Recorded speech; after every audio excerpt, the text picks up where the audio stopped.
welcome back to the AoT Chronicles. Well, but also with more enthusiasm. Okay. Welcome back to the AoT Chronicles. I am your host, Chaz. But also not that fake. I'm Ronnie. And boy, oh boy, we're finally... This is not fake, what I'm about to say right now. I am fucking hyped. We made it back. Here we are. I don't know about you, but the past year, I guess it's been a year now, it's flown by, but it's also taken forever to get here. Yeah, I think I did a pretty good job of just clearing my mind of it, trying not to think too much about it. So I was able to get through it, but these past few weeks have been rough. I've been ready. Yeah, especially rewatching the last part, and then also this past week I have been listening to the tunes. Let me tell you. But for a lot of people, let me say this. These are the good times. Look around and notice that you're in the good times before they're gone. Yep. All right, because it's going to go by in the blink of an eye. We got to eat it up. So we got to just squeeze every bit of pleasure we can out of it. Mm-hmm. Don't say that again. Yeah. We did. I thought about not saying it, but then I said to myself, well, what if I just said it? And then I didn't think you were going to say anything about it, but then you did. And I'm glad you did. To me, this is like endless supply of honey buns right now. That's what I feel like. I'm just so excited. Yeah. I don't think I've felt like this since the birth of my sister. Oh, really? Yeah. And I don't even remember it. Well, you were 2, right? I was 2, so yeah. I don't remember it. So I mean, to me, it feels like anytime I've squeezed the pleasure out of myself. That's what it feels like. God. But let's get into this. So, episode 76.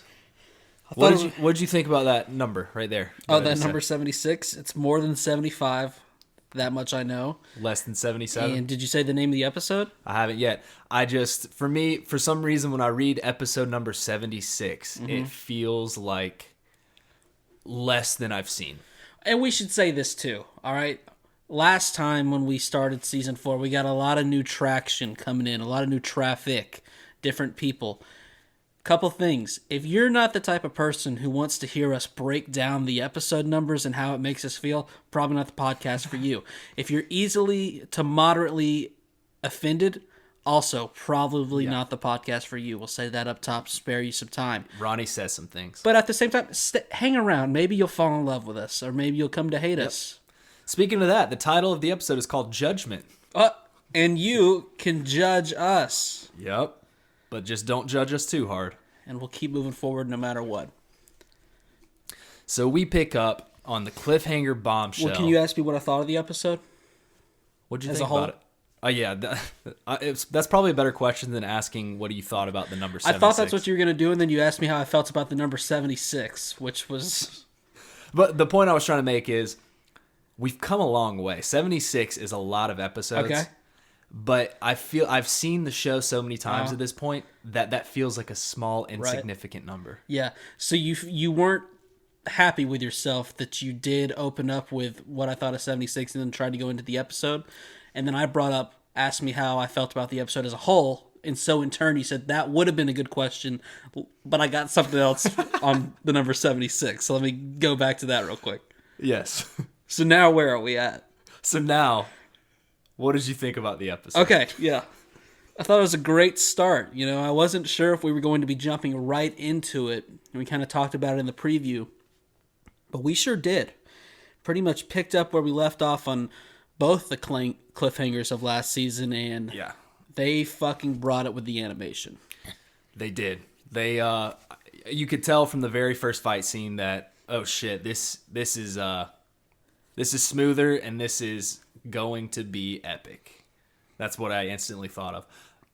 But we start on a not so epic situation where we see our boy Levi. We see the aftermath of the explosion with Zeke and Levi. This is something that I really did want right off because, the last episode we saw Zeke go into the belly of a Titan, but we didn't see anything on Levi. Not a single thing.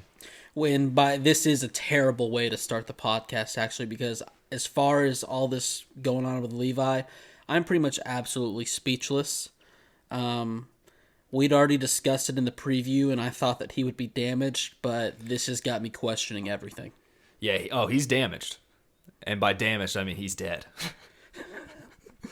It's not looking good. If you thought I was going to take this laying down, though, you're wrong. I am about to theorize my ass off until I find a way that I can make in my head that he lives until he's buried. Well, what really got me is when, we watch the episode, we get our initial reaction, and then we watch it again, take notes, and that's how we do the podcast. The second time watching it, I paused it. You brought up a point that I did not notice the first time.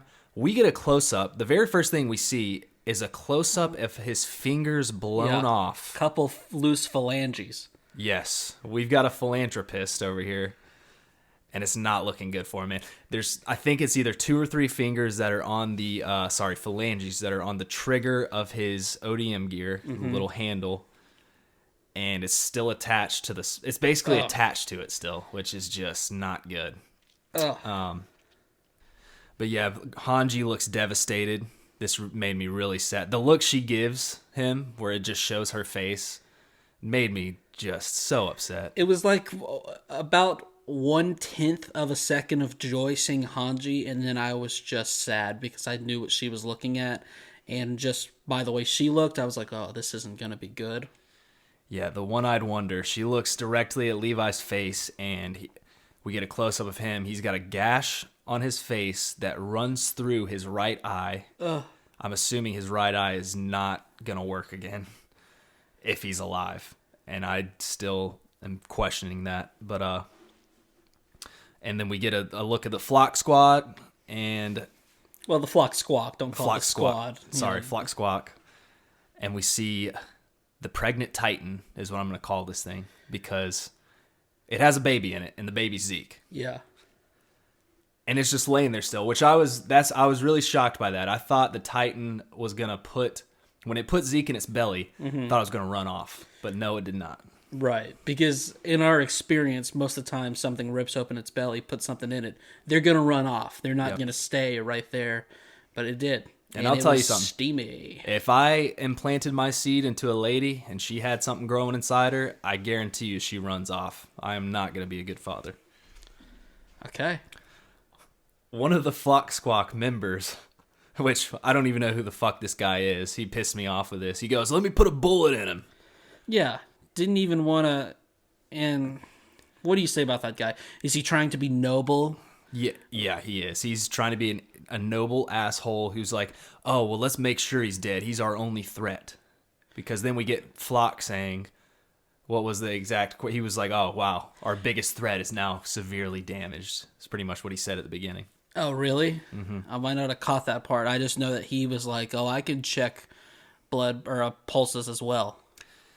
Yeah, Hanji instantly says when that guy talks about putting a bullet in him, Hanji's like, no, he died on impact. The shrapnel shredded his face, which there was shrapnel in his face. Yeah, and this is me, this is my theorization. Hanji's just saying he's dead right away to try and stop Flock from becoming Dr. Flock and checking a pulse. Yeah. We don't want him anywhere near the body. She's shielding him with her own body. Like, don't look at him too much. Well, let's not call him Dr. Flock. I called him Nurse Flock. I don't give him the doctor status. Well, it's just he had... I agree. I don't think you're right. I think if he, completed any sort of medical school, it was on a nurse practitioner level. Mm-hmm. But he was so cocky in saying that he could also check pulses that I think if you asked him, he'd be like, yes, Doc Flock. Doc Flock. Oh, Doc Flock, that's a cock. But yeah, I mean, he did try to act like he was very smart with that. It's like, dude, all you do is just put your fingers on his wrist. It's not... You a wrist guy? I'm not at all. I've told you this before. I think I mentioned on the pod. I am not a fan of checking and feeling my own pulse. Yeah. Not so you just never do it. It's same with like when you put the when you do the blood pressure on your arm and you feel your heart beating inside of your arm. Mm-hmm. God, that makes my stomach turn. Yeah, that's not weird. I mean, you hate any signs of life is basically what you're saying. I'm the kind of guy, I like to go right through the neck in that spot. I don't know why. Just...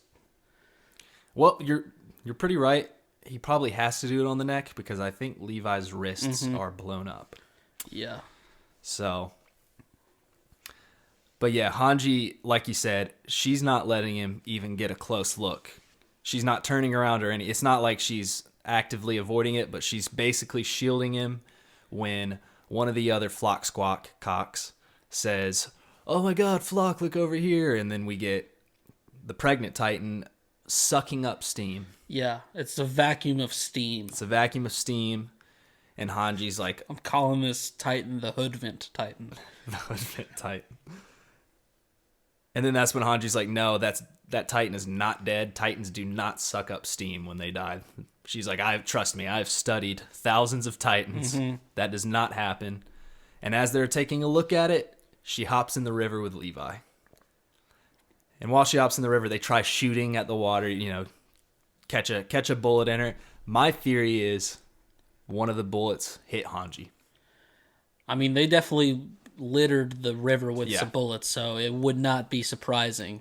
Now, keep in mind, I will say these guys are part of the Paradis military, and as we'll see later, they are not that good about what they do, so I also would not be surprised if she is completely fine. Well, yeah, we saw Flock try to shoot Commander Sadie's, or not Commander Sadie's, Keith Sadie's. Might as well be Commander Sadie. Might as well be Overlord Keith Sadie's. And he missed him. He missed his foot while he was standing still. So missed him this episode. Oh, we're gonna get him soon. But yeah, the cool thing about this though is the river is very rapid right now because as we just saw, it was raining. So it is a rapid river. But then, it very strangely, perfect coincidence timing, stops raining. The sun is peeking through the clouds. While the Titan starts to vanish. So we get it to, finally disintegrate, whatever the Titans do. Exactly. Evaporate. It's becoming bones. We then have a butt-ass naked Zeke Yeager flopping out, looking like a god reborn, is what I called it there. Everyone is staring at his cock. Yeah, that's exactly my note here. Zeke is reborn. Flock is like, wow, nice flaccid cock, bro. You think it's flaccid right now? Well, yeah, I think it's probably flaccid at the moment. Okay. Well, yeah, I love how he just stands up. And it really does look like, in all seriousness, it looks like they're all staring at his cock. It's what it looks like. You could be mad at us saying, no, they're just like amazed that he came out. I mean, they've seen people exit Titans before, even though this is a little remix of what they usually see. They're looking at his body, okay?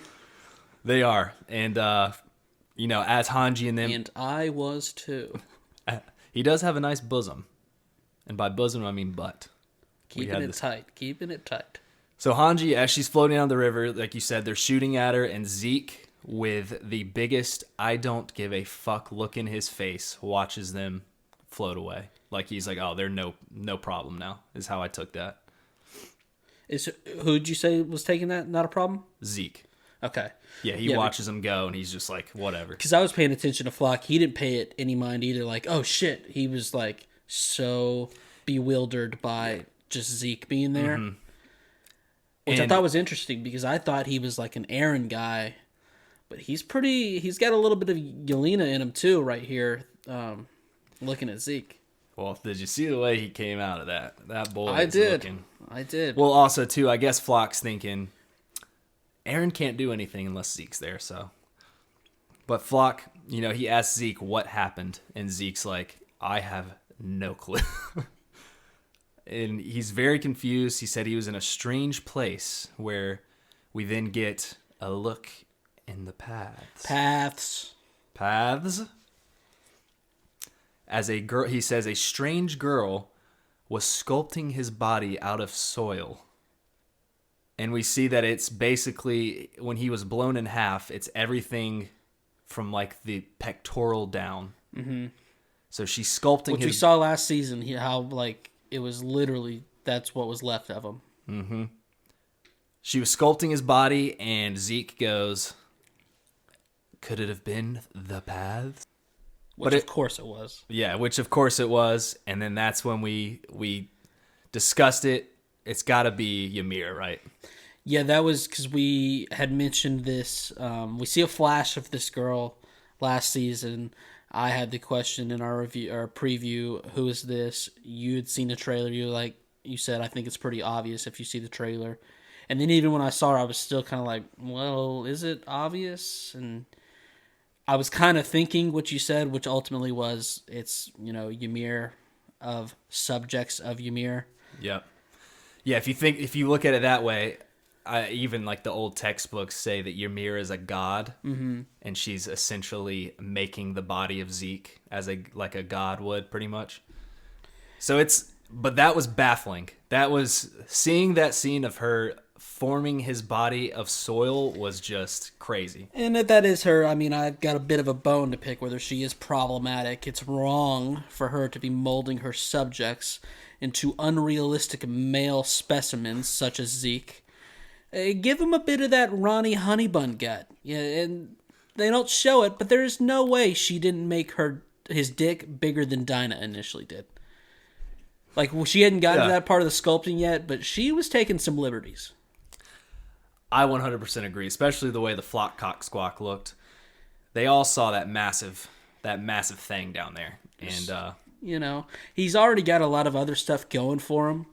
We don't have to make him just absolutely shredded and to the gills. Yeah.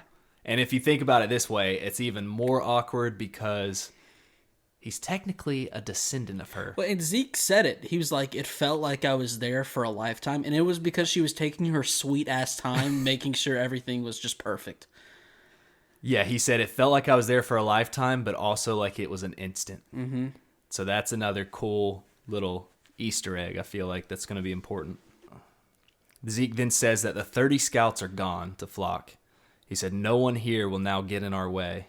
And he said, let's go. And then he says to himself, all we can do is move forward. Right, Aaron? And last note on Flock, he didn't have a jacket for Zeke.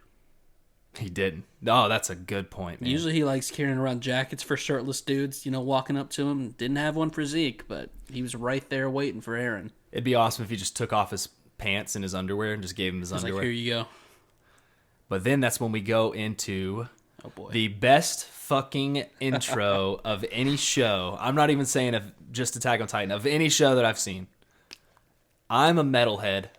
Yeah. As soon as that came on, I looked at you and my cock got 1 inch bigger. As soon as the Screamo started, I was like, oh no, Chaz is going to be absolutely insufferable. But in all seriousness, this whole thing fucking melted my brain, so it was deserved. It's fine. It makes me want to headbang into oblivion. I felt like I was turning into a Titan myself. I stood up and I started a mosh pit by myself in this basement. I mean, in this penthouse, sorry. But no, in all seriousness, the visuals were incredible. The young kids, the Titans of past. I mean, even my guy Bert snuck in there. And not even as the Colossal, just as Bert himself. I was like, all right, good for you, dude. Bertoldo. But yeah, he snuck in there. We get the Colossal Titans. And then, to me, the coolest part of it was the very last scene that it gives you, and it's a Colossal Titan stepping on a butterfly. So that means everything's going to go very well. We go back, though, to the episode, and chaos ensues. We have Aaron transforming, right where...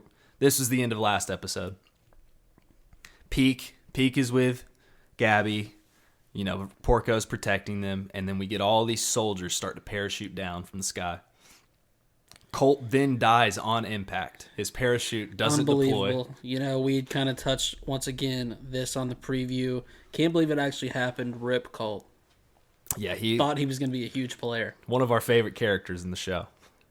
But no, Peak then sticks up her hand after looking confused for a while, which thought this was part of her plan, but yeah, don't know what was going on there. Maybe she was just surprised at how fast they were all coming down. I mean, you brought up a good point because Gabby was just screaming, "Peak, Peak!" She said it like 3 or 4 times, and she just had this blank stare until she finally was like, "Oh, yo, Porco, help me out here." Yeah, and Porco then cuts her arm off, and when he cuts it off, Gabby catches the arm, which is a little unnecessary. Quick reflexes. She's got a ball player on her hands. Which, if you think about it, couldn't he have just cut the chain? No. I love that Porco was like, he didn't have the time to worry about that. That's He true. was dealing with a Mr. Deviant Devil Man. You're right. This guy is officially not Mr. Friendly Nice Guy. Yeah. At all. He's a Mr. Deviant Devil Man.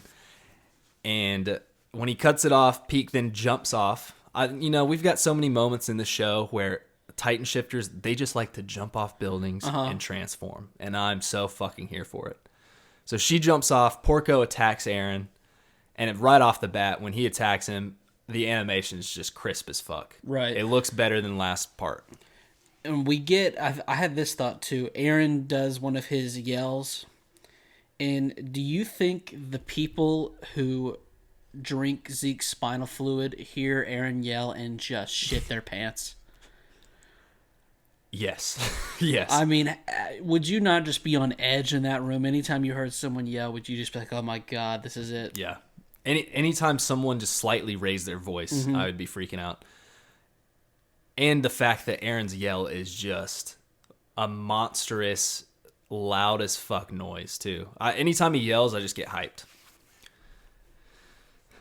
But yeah, Porco attacks him, puts a couple shots in and then just runs off, which is the smart move to do. I like how Porco realized, I gotta wait for, we saw in Marley, he just attacked without thinking, and it fucked him over. He retreats and realizes that we need Reiner and Peak to get in the fight. Yeah, he hops away. And then that's when Gabby hops in the mouth of Peak.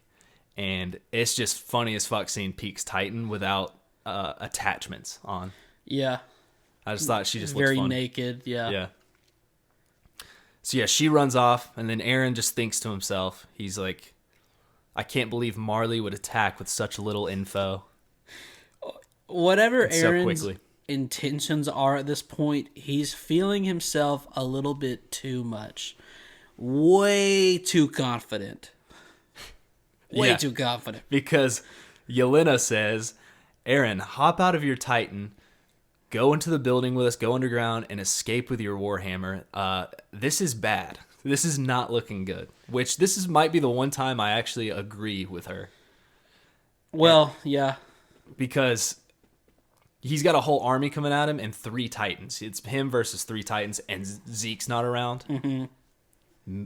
The Ackermans are not around. It's literally just him and a bunch of shitless flock squawk Jaegerists. I mean, just as Vanessa Carlton would say, he's making his way downtown, but the way he's doing it, if I was just walking next to him, I would be getting there quicker than he is.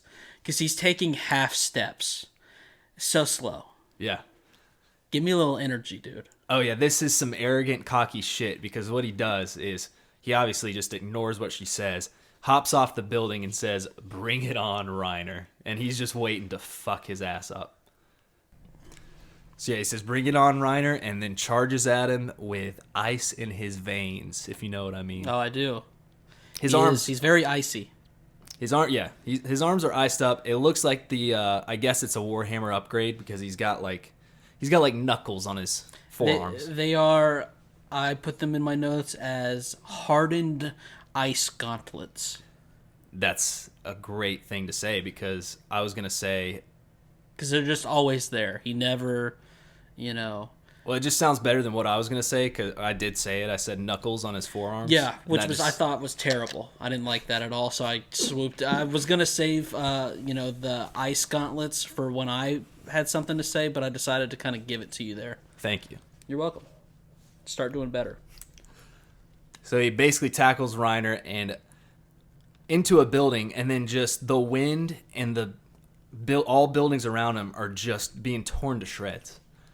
I thought this was like, compared to the end of season 3 with the buildings, way more shit is getting fucked up, I feel like. I might be wrong. I don't. And this is just on the initial Aaron tackle. Right. But Peak runs. She's running with Gabby in her mouth. And, it looks pretty cute. I won't lie. Dangerous. Yeah, 'cause she's hanging out, looking outside the window, also known as her mouth, right there with the teeth going on. If One Peak were to misstep. sneeze, misstep, how many times did we see Double Stuffed Oreo bite his tongue? If Peak starts to say something, Gabby could be half a Gabby. Now, Peak's got a mouth on her, though. I feel like she can control Yeah, at one it. point we see the teeth, and what a nightmare for a dentist. She has got some molars on her. She's got about 1,000 teeth. I almost paused it to count, but then I was like, well, I'll save that for content down the road. We got a lot to talk about here this first episode. So she runs all the way to Magath and drops Gabby off, right at his feet. And we get a very wholesome moment where he's not Maggot anymore. Mm-hmm. He's Magath. Magath. Whatever you want to call him. Theo. How about Theo? I like the name Theo. Yeah, this was heartfelt. He hugs her tight as soon as he sees her. Now, that utmost respect for Magath. I'm sorry for calling you a maggot. I would give him a genuine salute. And then he says, he basically says, "Why did you go behind enemy lines? What are you thinking? You're 12." It's the classic, parent or guardian, big brother, however you want to define this relationship. Of the first is this initial relief of, okay, she's okay. But then you get the, what were you thinking? Yeah. Like, you idiot. It's the classic, I relate it to like a coach. A very scary football coach that players are scared of. They think he's a dick. But then when it comes down to game time and they're in, crucial situations, they see that he actually cares about Right. Yeah, I gave you 3 forms of relationships, and you decided to branch your own path and give me a 4th. That's fine. I'm not mad about it at all. Paths. Paths. So our favorite lad, Colt, he asks where Falco is. Wait, Colt's alive? I thought, I had seen somebody die on impact. It was not Colt. So his chute opened up. All right. Okay. One of the biggest shockers of the season, plot twist of the season is Colt. We got that wrong. Sorry. And he asks about Falco when she says that he's still in that building over there and he got some of Zeke's spinal fluid in his mouth. All right. I'll say it. He will frantically be running around asking people where Falco is for at least the next 5 episodes. Yes, he will. That's his specialty in this show. Yelling Falco and just running around in circles. Just being flustered. Yeah. Quietly thinking, so am I getting a Titan or not? So that that's, now that I think about it, he is very good at I've never seen him kill anybody. We haven't seen him shoot a gun or anything. Yeah. But he's very good at dodging bullets. And that's an important asset to have, just staying alive at times like these. So good for Colt. Peake says that there are around 300 soldiers who drank the wine, and that's a lot of people who can appreciate a refined red. Which makes sense, because she's probably been here for what? You'd say a week, maybe? How long has she been? Yeah, the time we know everything's taken place with, less than a month, so she can't have been here long, but she was able to infiltrate, the military, so. So yeah, she just knows that, I'm assuming, being with all the Jaegerists, that there's 300 people who drank the wine, and there's also 500 others in the area, but Zeke is nowhere to be seen. She hasn't seen him. And watch those 500 do absolutely nothing to help or contribute in any way. And she's saying this which I thought, this is crazy how she can do this. She's biting the parachute off of the cannon, but talking at the same time. I don't know if you noticed that. It's pretty cool. Yeah. Well, she's got so many teeth that she's got such a big mouth that multiple things can be taking place in that thing as she's working. What'd that mouth do? Also that behind. Magath asks if they can use the founding Titan, but she says she doesn't know. They haven't used it yet, so maybe Aaron's not under the right conditions to be able to use it. Gabby then finally thinks of something good to say. Most of what Gabby has said since she has gotten to Paradise has just been a lot of angry mutterings of Aaron, some concerns for Falco, and then a bunch of questions to Peake and concerns. Yeah. So you're not wrong.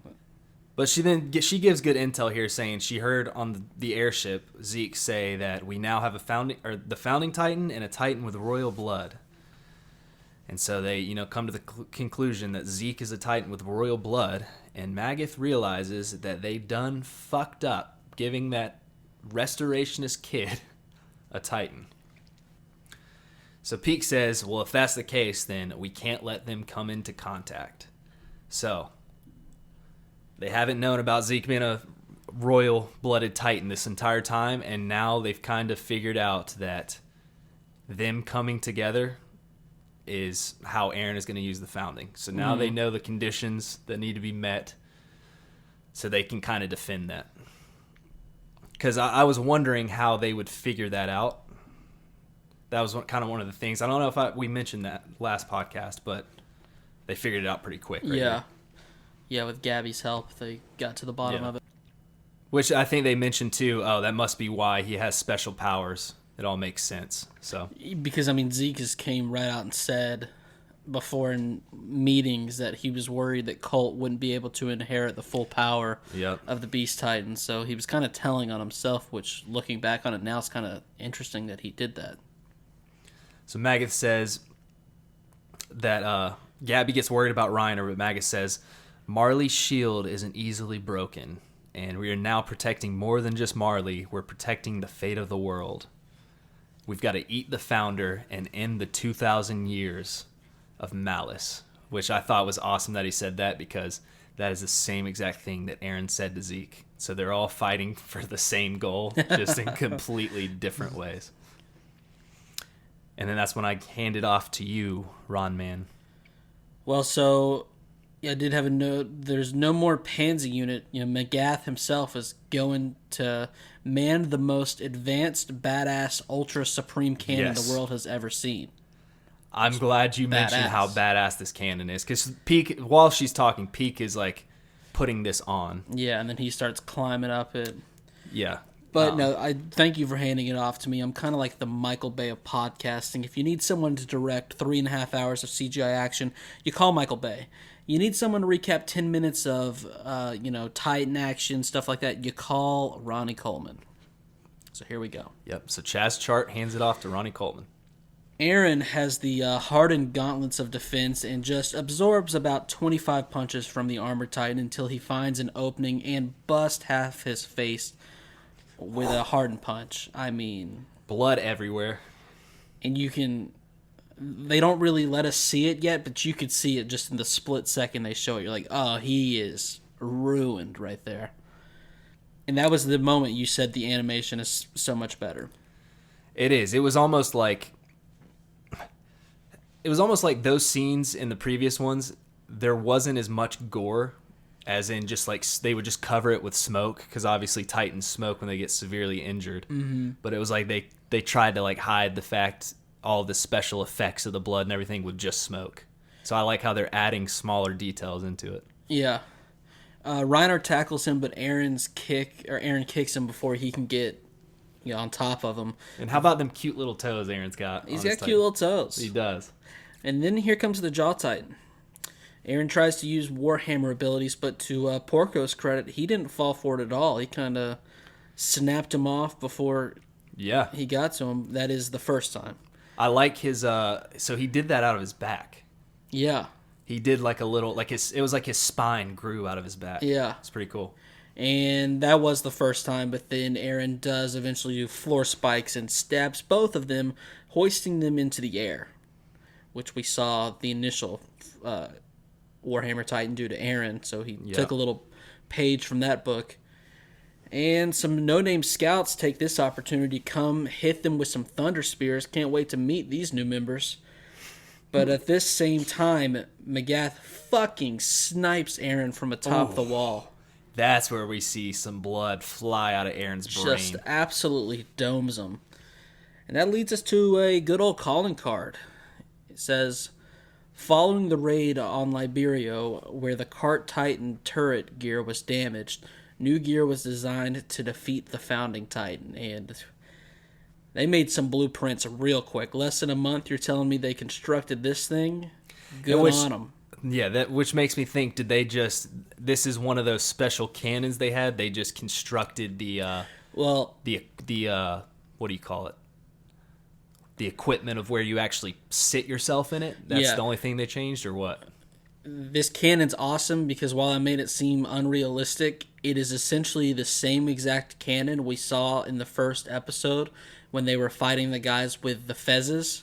And then as we know, they basically made them, bend the knee, and now they're working with them, and they're like, you got to give us that technology. Yep.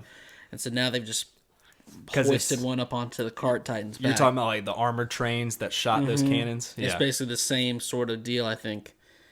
Which is cool. I called it a sniper cannon. Because essentially, to me, it just looked like they sniped the fuck out of his a sniper head. cannon's pretty good.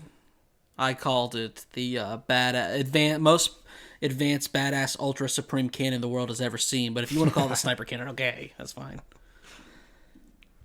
So Magath, he's feeling himself. We are in the heat of battle, and he feels the need to correct Peak when she calls him commander. He's like, excuse me, that's general to you. Which is so I thought it was so badass. It's funny and badass at the same time. And, once again, I'm kind of like picking on him, but he does go on to say, he's like, what does the world come to when just a guy with one of the best shots, now the highest person in the military? Which I put in my notes right here. It's so cool that a general of a military is on the front lines sniping the founding Titan with a cannon in the head. No more Panzer unit. He's going up the ladder and he's like, let's move. Meanwhile, the Marleyan troops have made their way to the roof and have gone full-on firing squad. They get some scouts right off the bat. The rest of them go on the other side of the roof. Oopsie daisy, they got machine guns in the Zeppelins mowing them down from that side. Oh. Things are not looking good. And it's just tearing them to shreds. Mm-hmm. They're just blowing up pretty much on impact. We are losing people left and right, and I don't know if Paradis troops have confirmed a single kill yet at this point. Yeah, I think you're right on that. Maybe one, and that was whoever, we thought it was Colt, but whoever died with their parachute. Yeah, and they didn't confirm that kill. That was just lucky. Meanwhile, as we're seeing this, we kind of get a voiceover of one of the anti-Marleyan volunteers being dumbfounded that Marley was able to regroup to this strength in less than a month.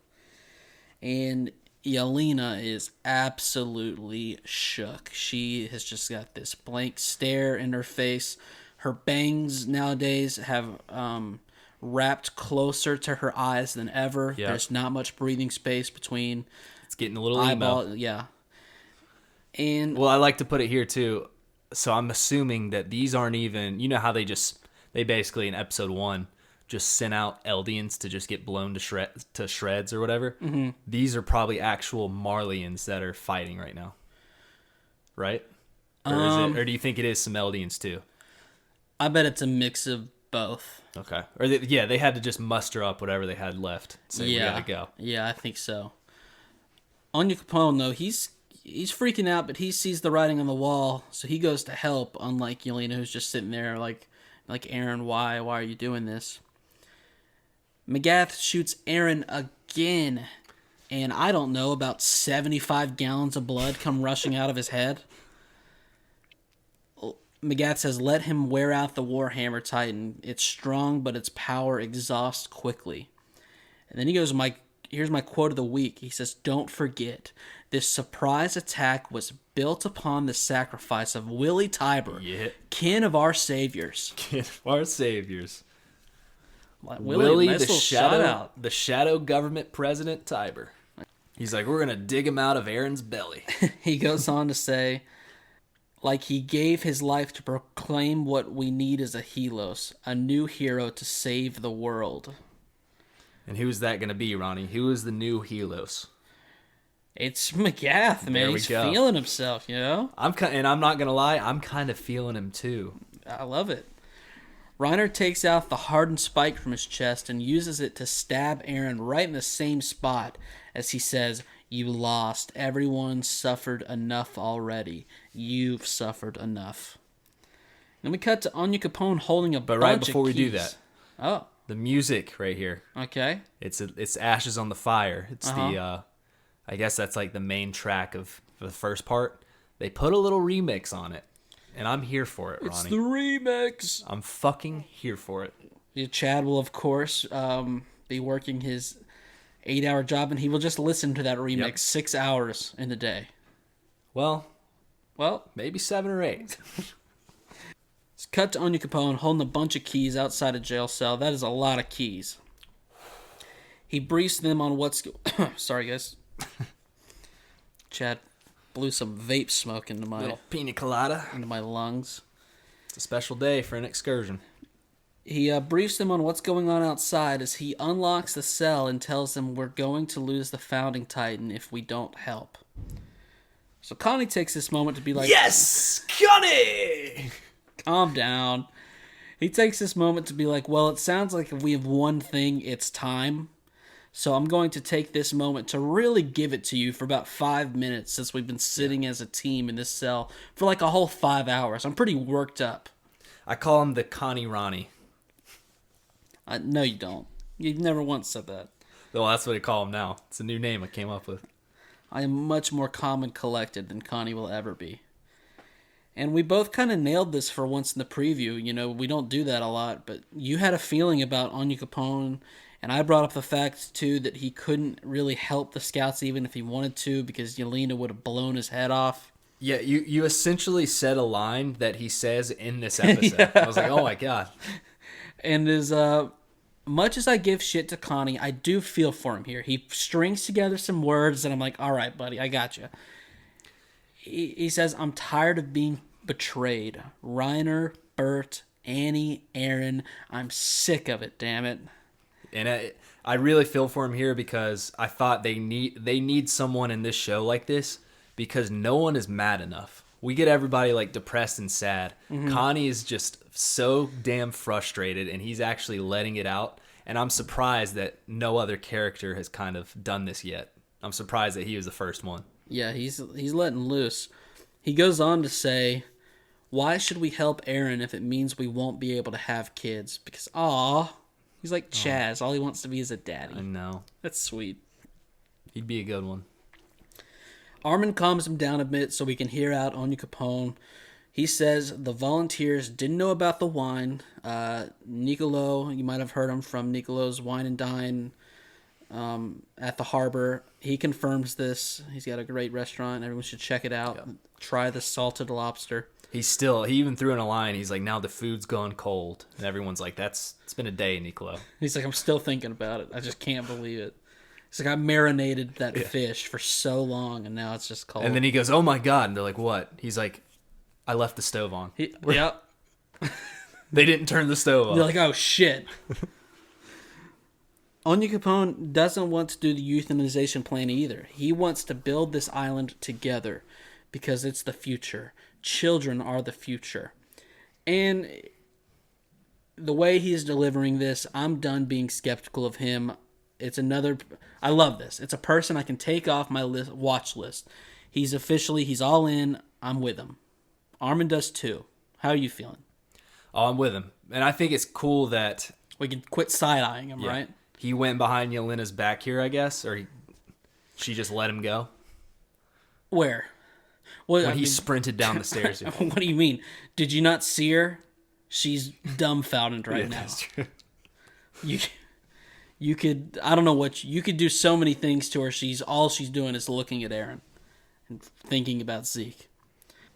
Because for her, it's also stupid that it never crossed her mind to be like, oh, I've got the Colossal Titan locked up downstairs. He might be able to help at a time like this.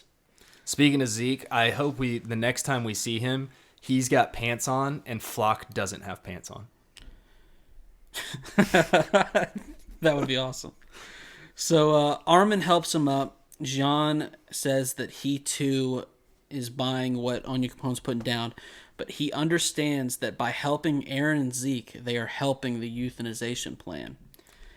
Onion Capone recommends doing a display of the rumbling, and which this was kind of confusing because Onion Capone was like, no, it doesn't have to be that way. We can do the rumbling.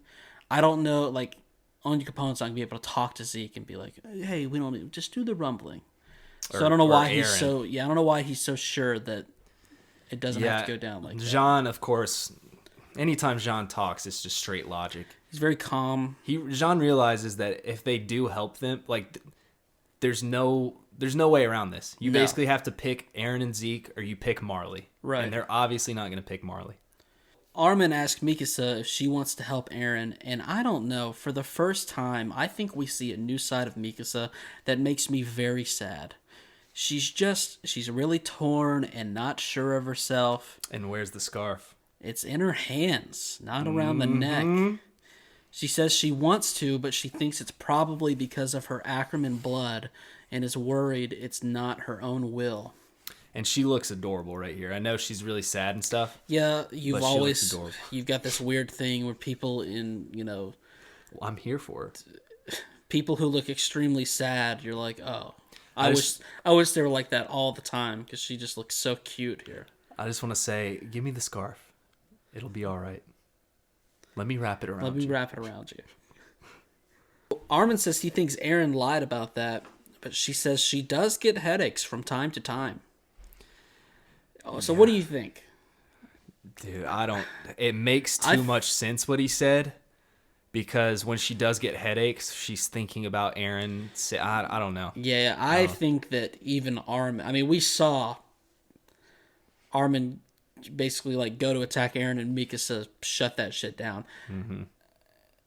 How real it is, I don't know. I definitely think there's some portion of it, and I think even Armin knows that, but he's also like, well, we need you right now, so I'm going to tell you what you need to hear more so than what I actually think. I think it's got to be partially true, because we've seen her in fights, in the season 3 fight when Aaron and Armin are fighting the Colossal. Mm-hmm. You know, she's thinking, oh, I got to go save him, but then she's like, no, I can't right now, and instantly fights Reiner right then. So she can, it's not like she has to do it. Yeah. She can kind of control it, but there's definitely something there. And so then this is it right here. Armin, he's still riding for his boy. He says, you guys honestly think Aaron wants to stop Eldians from having children? And once again, Jean, very calm. He thinks about it and he's like, well, it's really not that outrageous of a plan. But, yeah, he says it's not like him, but it's not that outrageous either. Yeah. And Connie, he's still upset and screams something about Zeke and Yelena. And Armin says it doesn't matter.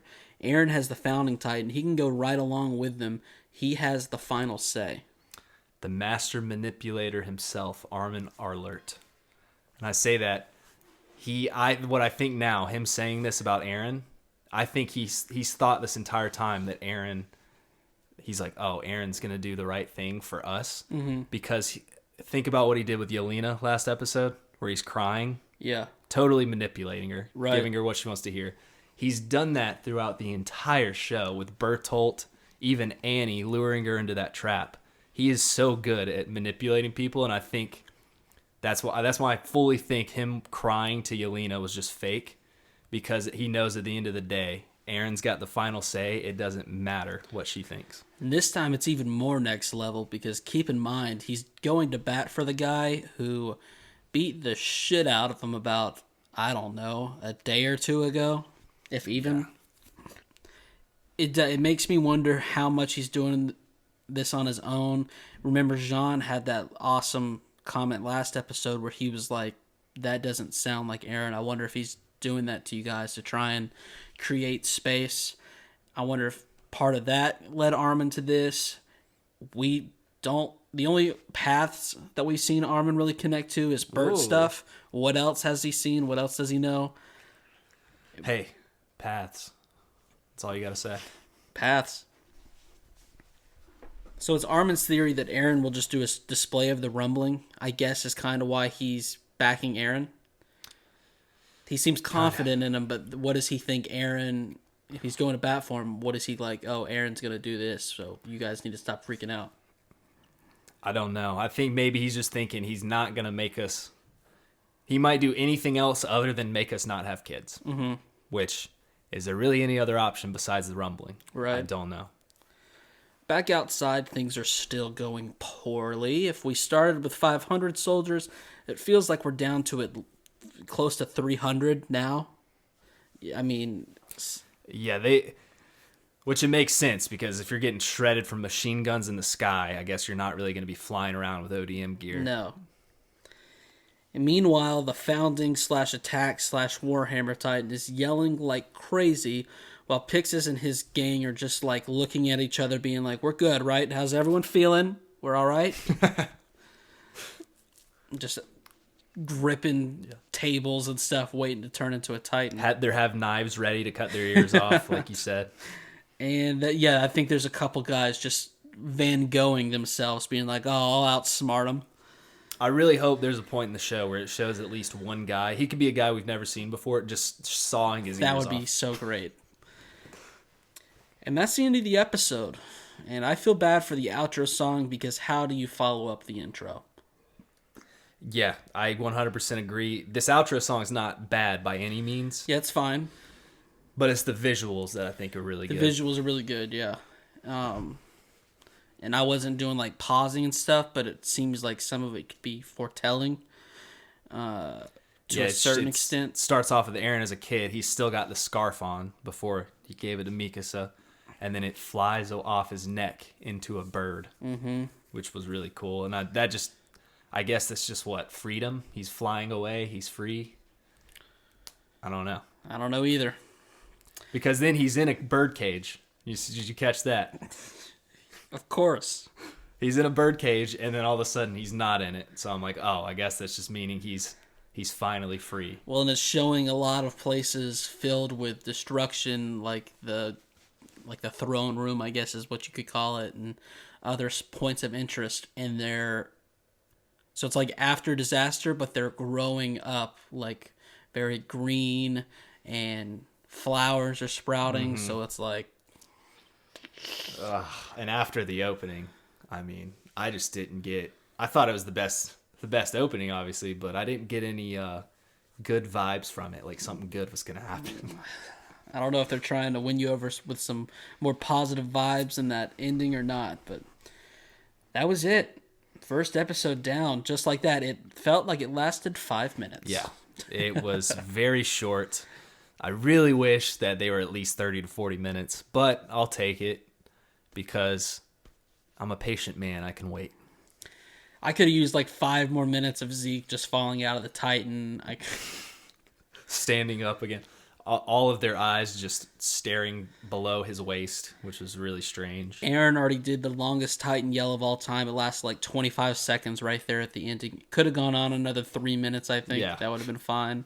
Yelena, her obsession with Zeke, calling him a god and all that, wasn't about it until he fell out of that Titan. And now I'm all about it because he just looked like a chiseled statue that someone sculpted.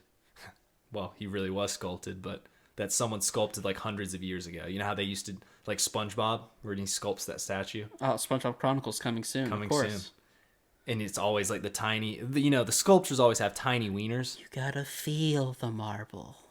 You gotta be the marble. Watch the marble, date with the marble. But yeah, there's no way he's got a small thing. That's what I was trying to get at. Well, thank you for pointing that out. So what do you think happens from here? Oh, one more thing on that. It's ironic that he was just birthed. One more thing on the penis? Not on the penis, out of Zeke. Oh, okay. It's ironic that he's trying to make everyone not have kids, and he was just birthed out of a Titan. Nice. You get the smart cookie award of the episode. The very smart thing that you said. But I'll say this again. What do you think? Where we go from here? Give me some predictions. Guess we just go right back into the battle. I mean, we got to see how Eren gets out of this. Is it a combination of? Does Zeke come? Is that how? Obviously, we've got to hold Marley off here somehow, because Eren is done for the count. I don't see how he finds an extra gear until someone comes and gives him some relief.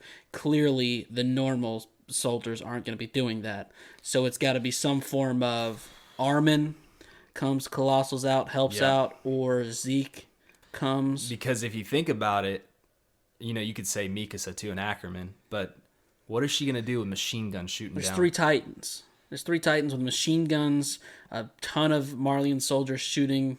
They got Zeppelins in the sky with machine guns. Like, that's one thing that we can't have happen. They can help, but I can't see Mikasa with 2 tanks of gas zipping around and dodging with 6 blades and putting an end to this.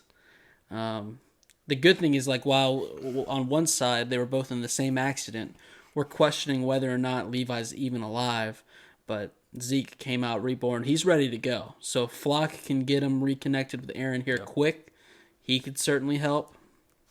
We're going to see he's going to have pants on when he comes back. And Flock's going to just have either underwear on or no pants on. And I'm ready for that. It's just I don't see how they get a whole half season out of this. There's got to be something where they completely reset. And I don't know if that's because you think like this battle, Aaron's severely damaged, but he escapes, gets away, and then we get more into that. Like then it's obviously delayed. Now, and then they escape too, and they kind of regroup, and then there's another battle. Like, do you think it goes that way, or do they just like you said, man? 12 episodes. That's a lot of episodes. A lot of shit happened in this first episode. I don't know how it's going to last 12. How great is it going to be able to see because we haven't really seen it the Beast fighting the Marleyan Titans and stuff like that. With his brother. I mean, Yelena's going to be... Oh, she's going to be a lot. She's going to be hard to handle. Her pants are going to... And then, is Levi alive? Yeah, I mean, why else would Hanji jump in the river with him? If they hadn't have done that, I seriously would have been like, oh, no. Because when they're showing him and stuff, you're like, oh my God, he's dead. Like, what do you do? But, okay, how? Like, what does he do, though? Like, here's the thing. He's not going to fight. You just saw him. How is he going to fight? Unless they tighten him up, but... I hope they don't. I don't even know what I want. To me, I don't see Levi as the Titan. I think he would fucking hate that. But then also, he's never going to be Levi again. I wouldn't mind if he just got to lay down and relax. And that boy, he just, from the sidelines, never fights or anything again. Hanji just comes and tells him this is what's happening. And he's like...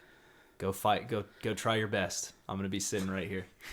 They keep him alive, and then they just have him out watching over Historia just in a recliner.